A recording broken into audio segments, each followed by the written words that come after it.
গণঅভ্যুত্থানের আকাঙ্ক্ষা সেটা থেকে যদি আমরা সরে যাই বা কেউ কোনো গোষ্ঠী সরে যায়, তাহলে জনগণ যে আবার রাস্তায় নামবে না তার কিন্তু কোনো নিশ্চয়তা নেই। কোনো গোষ্ঠীর নিজস্ব দলীয় স্বার্থে বা ক্ষমতার মোহের কারণে যদি এই দাবি আটকে যায়, এটা এমন না যে এই দাবি কখনোই পূরণ হবে না।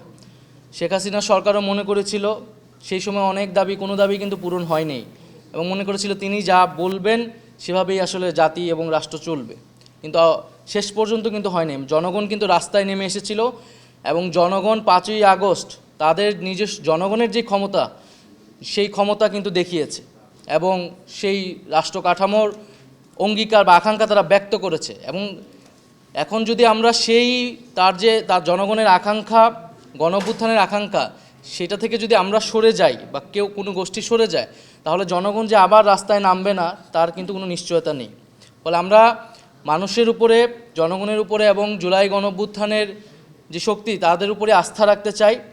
এবং আমরা মনে করি এখনও আমাদের সম্ভাবনা বা সুযোগ হারিয়ে যায়নি।